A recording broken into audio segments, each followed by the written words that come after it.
Netflix, you had one job.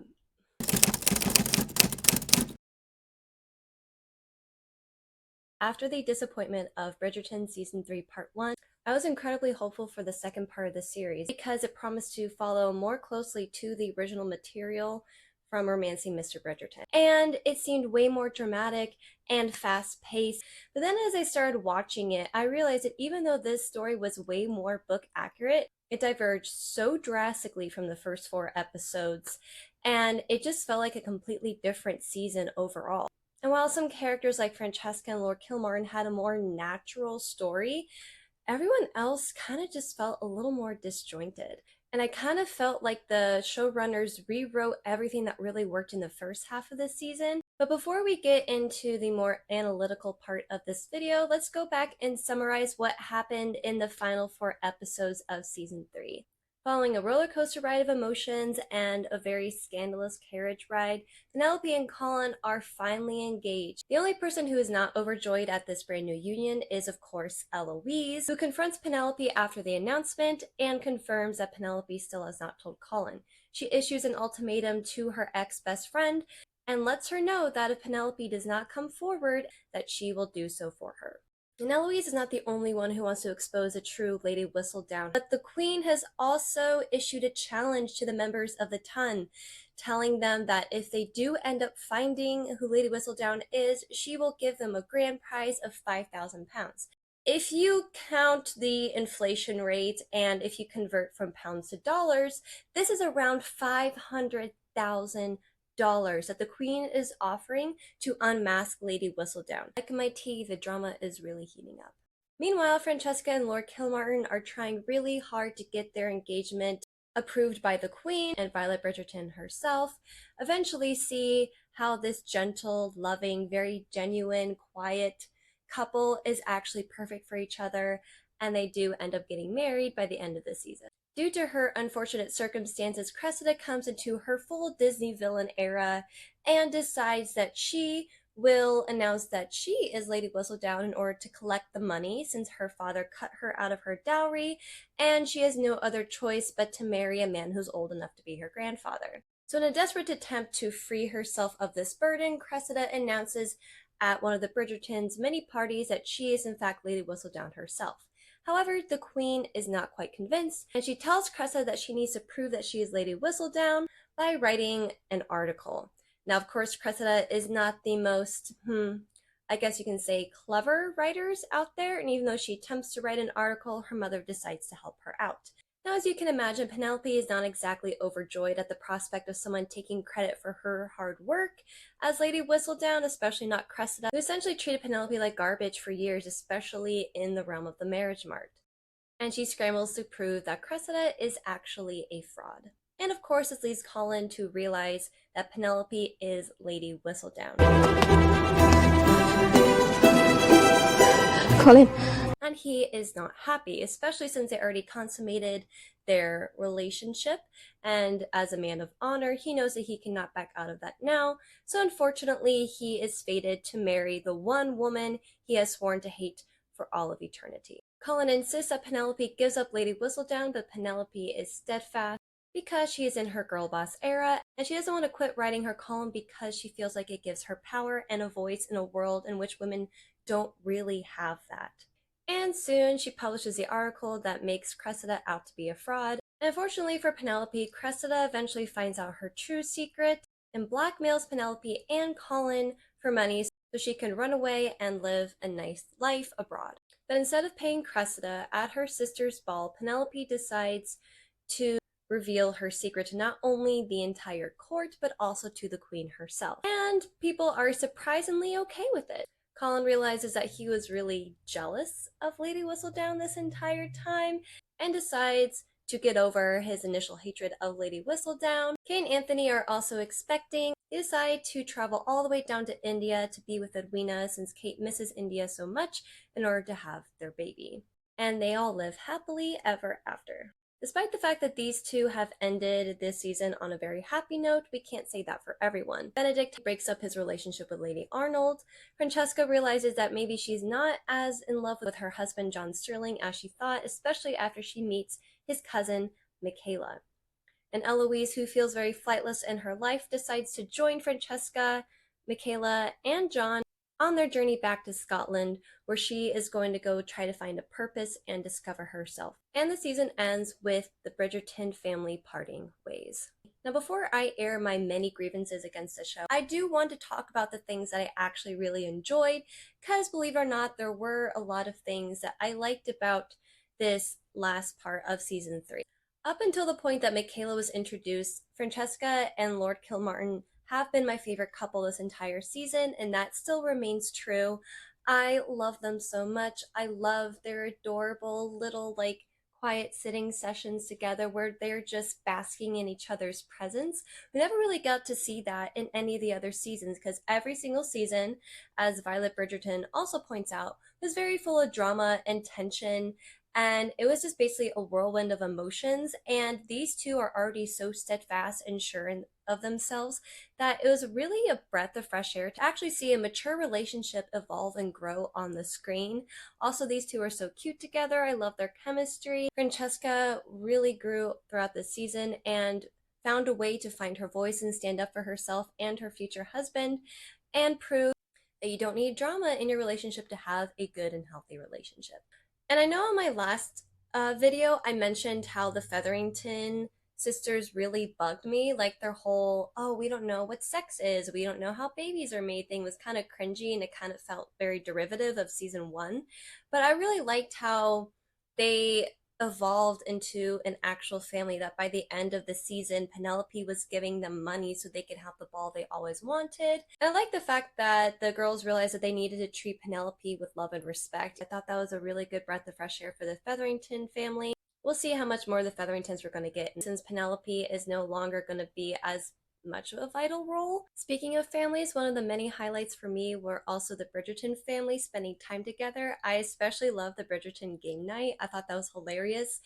Anthony just chaotically calling out random answers just so he can get it right really reminded me of that one episode with Joey when he's on the game show The Pyramid, and he's just throwing out random guesses. Like, it's really funny watching Anthony do that. I really liked his character throughout the season. He is very much the supportive, loving husband and soon to be father.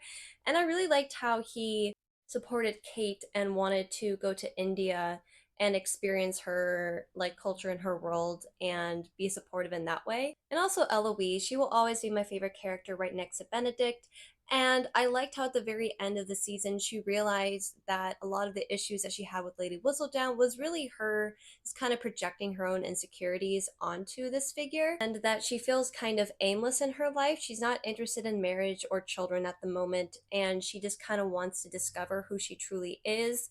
She realizes that she made a lot of mistakes in this past season, and she wants to go out and explore and see the world, and she wants to go to Scotland and see what life is like out there. And I thought that was really fun.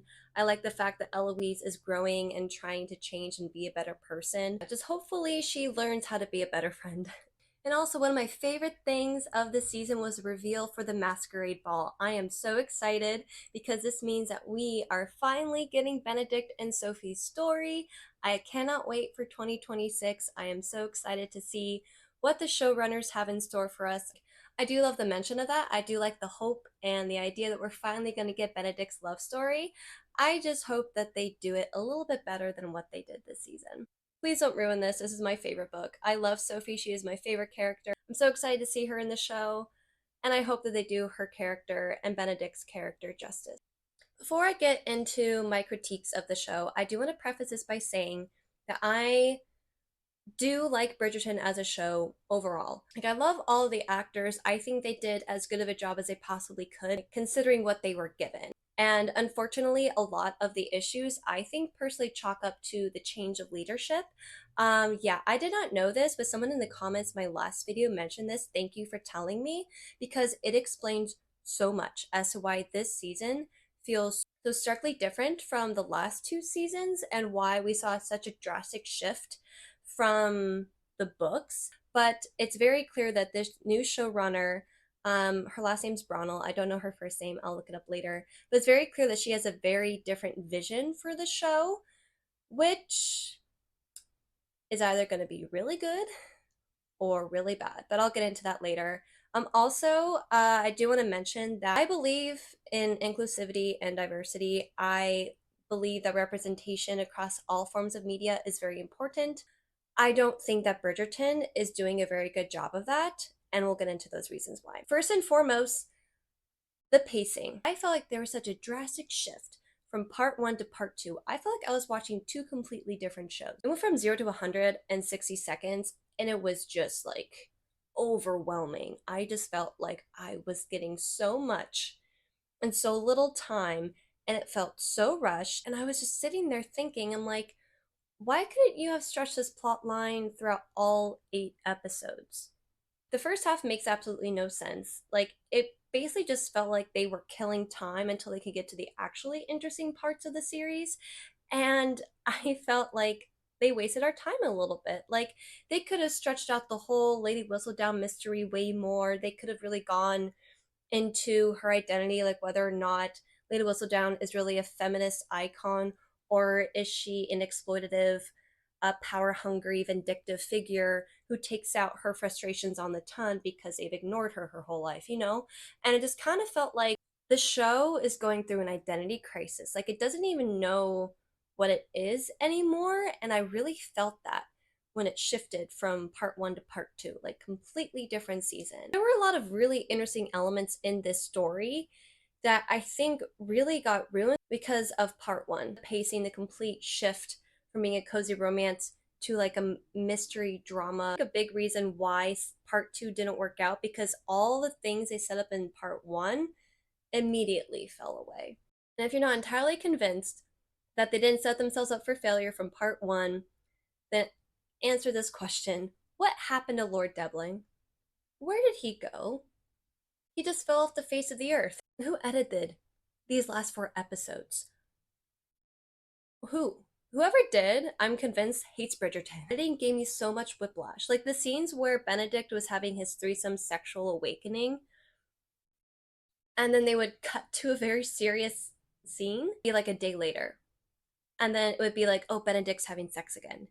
And then cut back to the serious scene, and Violet's talking to like Lady Danbury's brother, and then sex. Is he on a week-long sex binge? Like, what is going on? This was crazy. It was so jarring, and it was so distracting that I couldn't even focus on the story because I was so busy fast-forwarding through the scenes because I was watching it on a plane on my way back from California, and I was sitting next to my husband, and I'm like, this is not appropriate for the plane. It's just too much for me. Like, this show, if you need any evidence that they have no idea what to do with Benedict, this is proof. And I feel really bad because I really like Benedict. I really wanted more from him this season, and the writers and the showrunners just really fumbled the ball on Benedict. The character motivations were so confusing.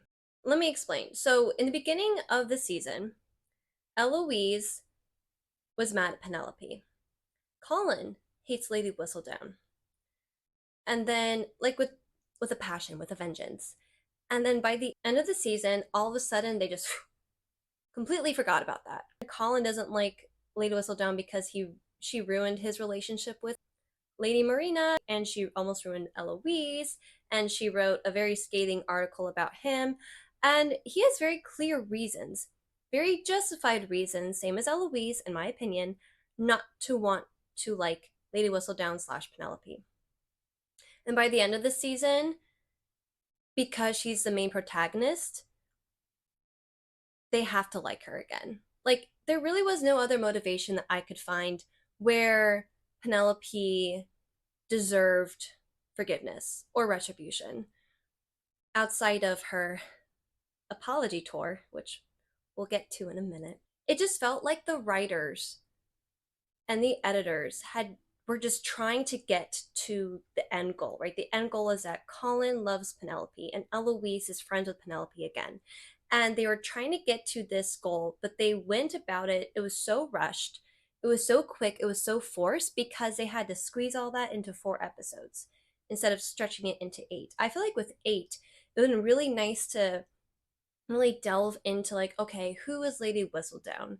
What is her role in society? Is she actually a positive figure, or is she negatively impacting everything? Because At one point, this part was so funny to me, I laughed. There was one point where she was kind of victim blaming the ton. She was like, oh, people love gossip. Like, it's their fault I was a success. And I'm like, what weak justification can you possibly have to blame your fans? This is my humble opinion, but to me, Penelope felt like an entitled influencer who was on the verge of being canceled, not handling it very well, and then is forced to apologize at the end. Honestly, if the queen never gave the challenge, she never would have given up Lady Whistledown. She never would have. The show wanted to convince us as the audience that Lady Whistledown is a good figure, to the point where it kind of felt like they were trying to gaslight me a little. I don't know if anyone else felt this way, but they kept repeating over and over and over again, like, oh, Lady Whistledown is a symbol of power.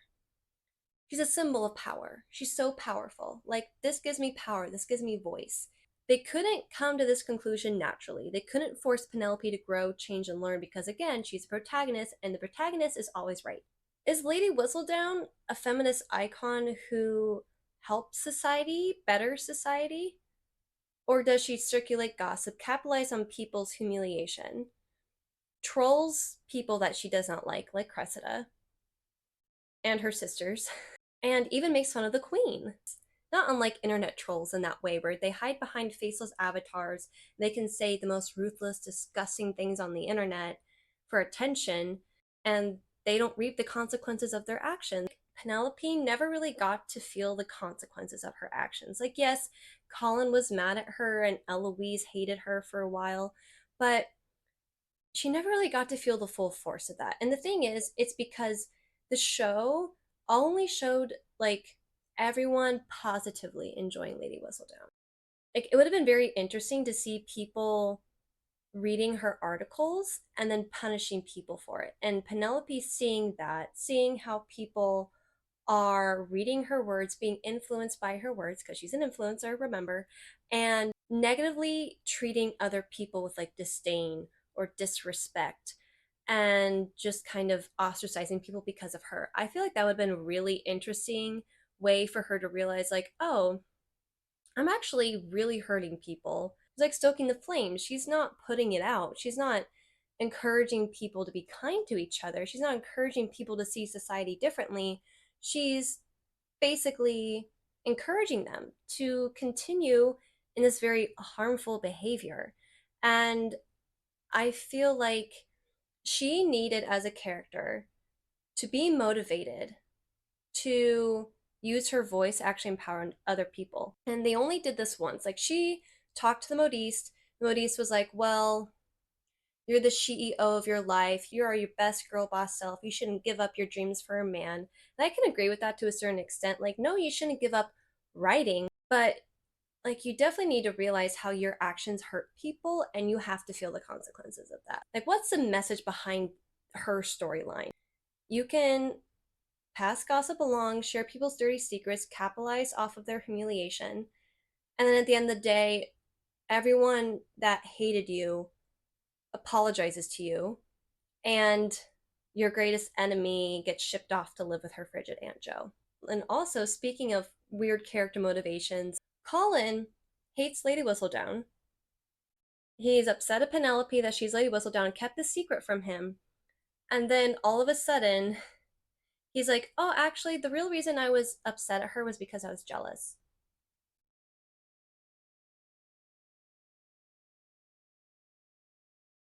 What? No, no, that's not what happened. That's not. Mm. Like, that whole character arc alone must be proof that the showrunners weren't actually interested in giving a good story. They just wanted to get to the end of the story. They just wanted to wrap it up in a nice, neat bow, be like, see, everything's fine. Because, first of all, if that were true, then Colin would have been a writer since day one. Seasons 1 and 2, he was much more interested in Lady Marina and traveling and investing in like the fake jewelry thing that cousin Jack Featherington did. And like not once did they ever mention that he was a writer. So how does this make sense? Yet the whole time he was really jealous of Lady Whistledown for her writing abilities when they never told us until like episode 1, 2 essentially that he was a writer. Like it makes no sense. Like the entire reason why Colin hates Lady Whistledown is because ultimately it ruined his chances with Lady Marina, and it almost ruined Eloise's chances of finding a proper marriage match. And to turn that completely on its head and be like, oh no, I'm actually jealous of you because you're such a strong female character. It felt insulting to my intelligence. It felt like they were trying to convince the audience that his motivations the entire time for hating Lady Whistledown were actually false. And I'm like, why would you lie? I feel like I've been lied to. I felt like they're trying to convince me that this character who I thought was Colin was not really Colin at all. And I'm like, I don't know who this person is. I'm so confused. We've lost the plot, we've lost the narrative, we've gone completely off the rails. Colin was all of a sudden super happy about her being Lady Whistledown and super supportive all of a sudden, even though I felt like it was really unearned. Because again, her apology sucked. She only wrote one positive article to give voices to people who don't have voices. And I'm like, one nice article and one terrible apology does not a redemption arc make. I am not entirely convinced. The one thing I hate about Colin's motivation was eventually he was like, oh, well, Lady Whistledown tells the truth. She doesn't lie like Lady Cressida. Just because she tells the truth doesn't mean she's in the right. If honesty is such a big policy, why wasn't she honest about who she was from the beginning? Why did she lie about her alias? Oh, right, because she knows what she's doing is wrong. She doesn't want to actually deal with the consequences of her actions, therefore, she created a pseudonym to hide behind this new identity so she doesn't have to actually suffer. Like, that's why. There's so many logical fallacies in all of these arguments that the showrunners are trying to convince us through the characters that Penelope is not as bad of a person as she really is. When these characters are trying to reason with themselves, justify and validate her decisions, I'm like, are you trying to justify this for you or for us? Also, Eloise's entire character was just flip flopping all over the place, similar to Colin. Because again, the writers need her to forgive Penelope by the end of the season to have their nice, happy ending. So they have to force it, right? Because they have 4 episodes to make this like happen.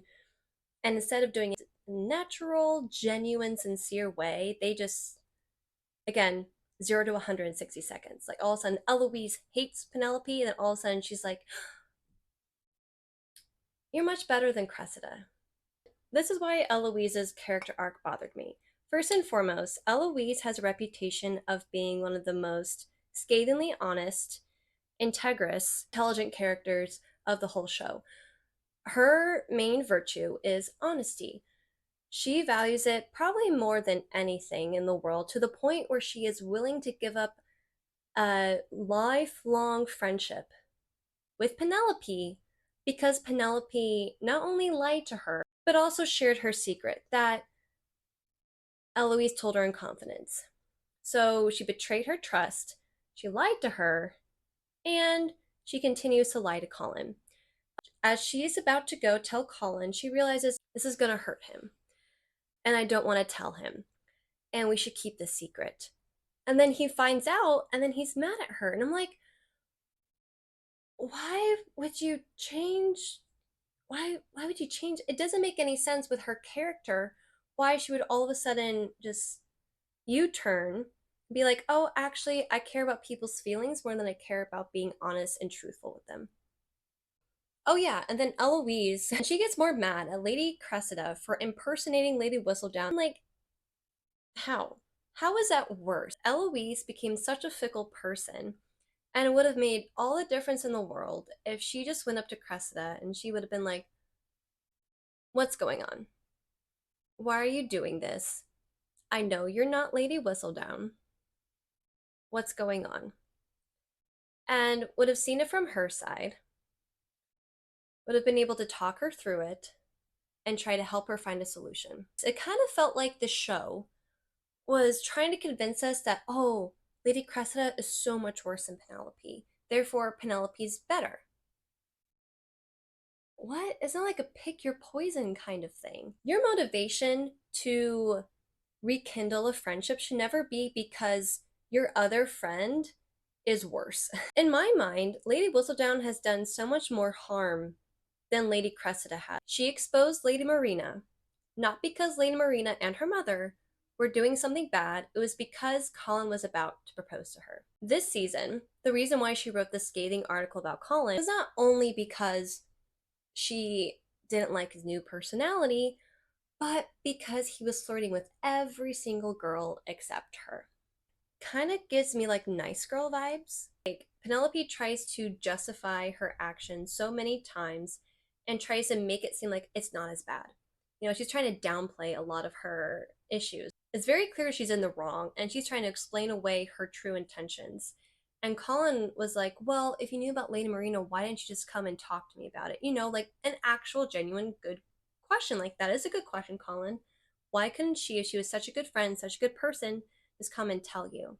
No, she had to ruin her reputation to punish her for almost marrying you. Again, if you know Marina's very dark fate, the books to come, you can see why this is even more disturbing. Like, Penelope never truly did anything to try to make it right for Eloise. She never truly did anything right by the other people that she hurt to deserve redemption, in my eyes. I don't think she did.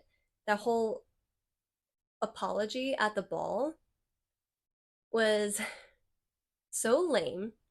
And the article she wrote afterwards, where she's like, oh yeah, all the people that I wrote about, and I made you angry, and I revealed your secrets, and I humiliated you to the public. I'm sorry, and I hope you're doing well. Like, that's the best you can do. You are perfectly fine with calling them out by name in order to make money off of their suffering and their secrets. But the minute you have to actually apologize and be held accountable for all the things you wrote about them, all of a sudden you can't remember their names. This could not have been more insincere apology. Actually, I take that back. The only way this could have been even more insincere is if she took out a ukulele and started singing a song. They had more time. They probably could have given this story the justice it deserved, but they didn't. And I think the reason why it didn't work is because they wrote themselves into a corner. They made Colin hate Lady Whistledown way too much to the point where it wasn't convincing at the end of the show why he was all of a sudden okay with Penelope. Same with Eloise. Like, she was so adamantly anti Penelope to the point where she basically befriended her rival. At the end of the day, I think a lot of us want to be the bigger person, right? Like, if someone does something wrong by us, we want to think that we can forgive and move on and get past that thing. But there's a certain point where someone does something so unforgivable that it wrecks your relationship forever and there's just no going back. Like, that's a much better human story, because who cannot relate to that? Who cannot relate to making a mistake, screwing up, trying to justify it so we don't have to deal with the discomfort of our bad choices until we reach that threshold where we can't rationalize anymore. We have to look in the mirror, realize what we've done, come to terms with it, and then try to make peace and move on. Like, that would have been so much better. And I feel like they really fumbled the ball. Like, they tried, but it was just so rushed and forced that it just didn't feel genuine at all to me. They're way more motivated to just make everyone Team Penelope by the end of the show, and just really felt unearned, in my opinion. Again, a lot of this was chalked up to pacing. Like, there were some scenes where a character would say a line and then 5 seconds later, like, say something completely opposite. Lady Featherington was like, oh, Lady Whistledown is such a bad person. Like, she does nothing but humiliate the ton. And then 5 seconds later, she's like, oh, Lady Whistledown is power. She just completely changed personality in 5 seconds. Then Colin, Penelope was writing an article about how Cressida could not be Lady Whistledown, and she's comparing her to the devil. She like calls her the succubus of the water. It was like a horrible thing to say about someone. And then Colin turns around. He's like, oh yeah, she really wasn't that mean to Cressida, all things considered. I'm like, She compared her to the devil. You don't get worse than that. There was one scene where Penelope and Colin were arguing, and he was very upset at her, and then all of a sudden he just starts making out with her. And I was like so confused. I'm like, wait, why are you angrily kissing her? Like, this doesn't feel very romantic, you know? This makes me feel really gross inside. I also noticed a little bit of a plot hole, I think, with Edwina's character. So in part one, Lady Danbury and the Queen are talking. They say, well, you've had some good luck with some matches because your nephew, the prince, and Edwina are together. I was like, oh, great. Yeah, that makes so much sense. I love them because that was like a cliffhanger a little bit with Edwina's story in season two. Well, like, Edwina deserves to be a princess. She is beautiful. She is an angel. I love her. And then in part two, they mentioned how Edwina was living with her husband in India, but they didn't call her the princess and they didn't call him the prince. So she and the prince aren't together. Who's her new husband? What happened? Overall, I feel like the editing in this series was very jumbled and very all over the place. Because there were a couple times where the characters kind of broke the fourth wall a little bit in a very after school special kind of way. Arnold was talking to Benedict about it doesn't matter what gender, what you look like, who you are, like you should be able to love whoever you love. Lady Arnold is talking to Benedict, but she's not really talking to Benedict, you know, because this message is for us, right, the viewers. And to make this point even clearer, in the shot where she's telling Benedict this, his face is not even there, to further emphasize my point. Also, another critique about the show in general. Why does every male main protagonist have to be a rake? And these guys get the happy ending. They get the nice marriage, they get the kids, but Lord Debling, John Sterling, the prince just get nothing. For a show that's so inclusive, they really particular with who deserves a happy ending. And I don't think that's very fair.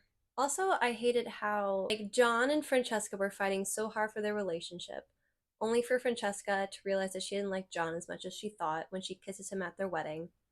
And then when Michaela comes, she's like obviously very enamored with her. And again, I feel like season three, part two, undid a lot of really good character arcs and setup in the first part. And I think that's one of their biggest downfalls. But here's the thing. You know how in my last video, for those of you who watched it, I was very critical about how it deviated way too far from the book material? Well, this next part was so close to the books, but the problem was that the story from part one to part two was so drastically different that they basically rewrote all the good they did with Cressida's character.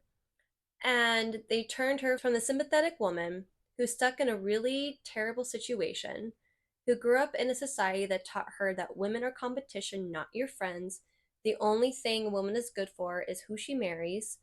And she was starting to go against all of that, and then they just turned her into like a Disney villain. Cressida is a victim of her circumstances, and it was made very clear by this season because we got to see how terrible her parents are. We got to see how she's in a really tough spot. I was thinking back at the other seasons, and I'm like, oh my gosh, this happens in every season.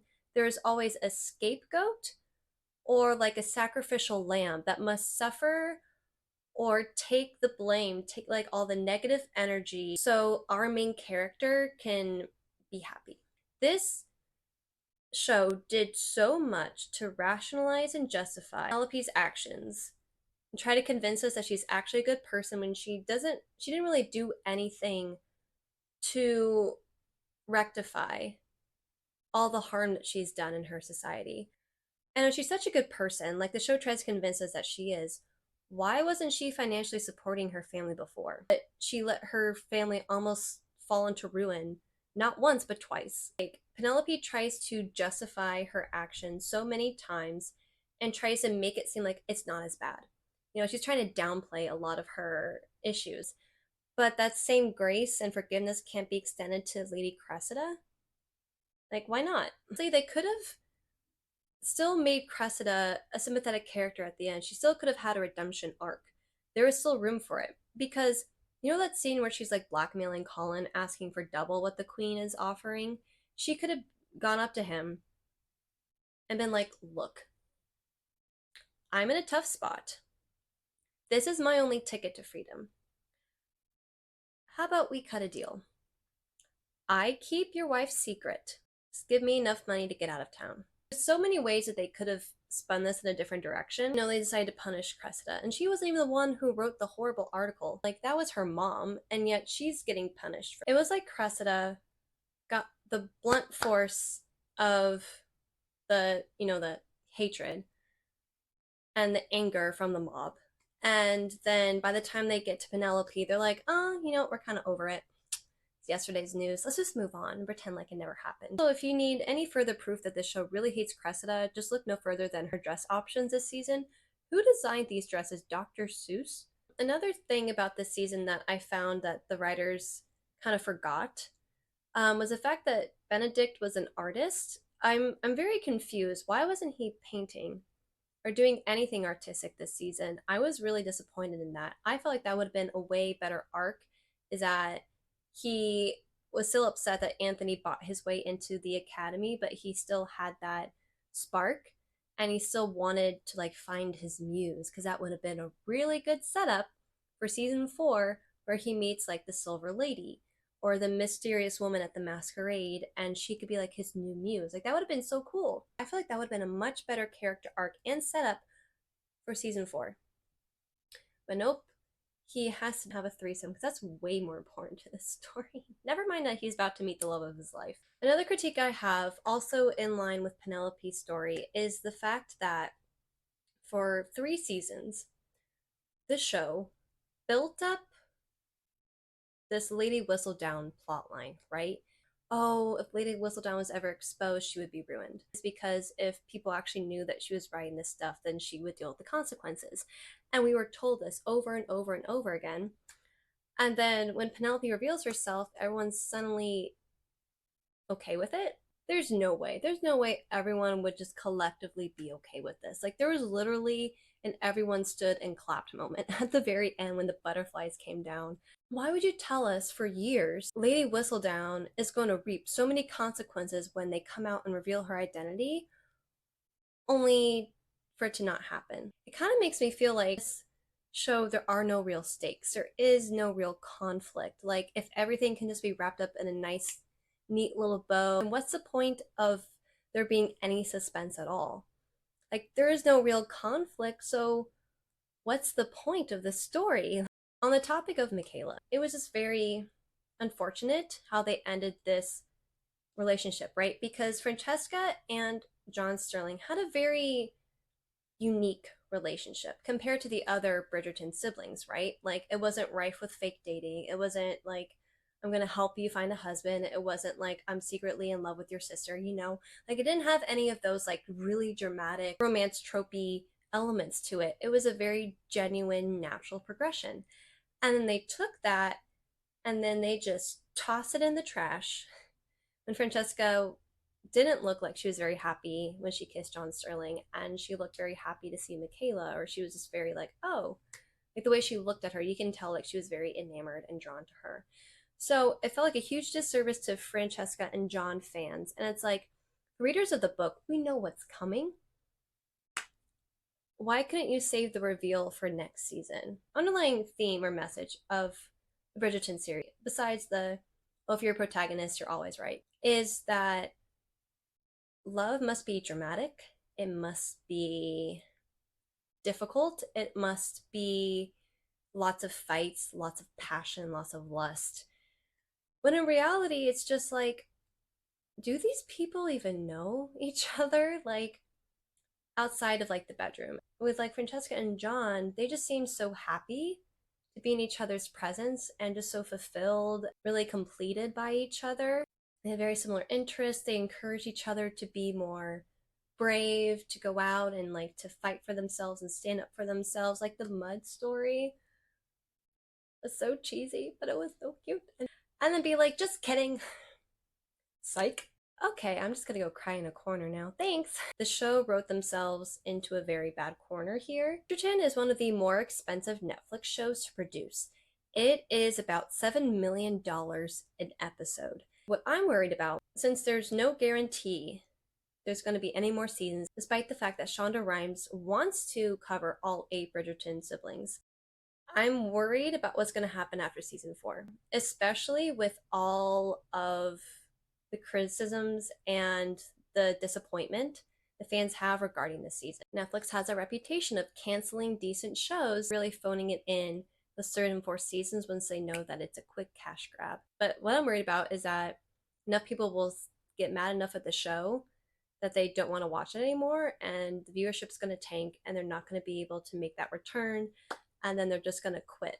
Personally, I just think that season 3 really flopped, mainly due to the over bloated, overinflated plot lines, multiple storylines involving characters that really did not contribute anything to the plot themselves, and also diverging way too far away from the original book material, and then changing the tone halfway through the season. And I think the direction that the show is taking will inevitably lead to its downfall unless the writers make a very drastic change. If you enjoyed this video, please leave a like and comment down below. Let me know what you thought of Bridgerton season 3. Do you like it? Did you think it was the best show ever? Or are you swearing off Bridgerton forever?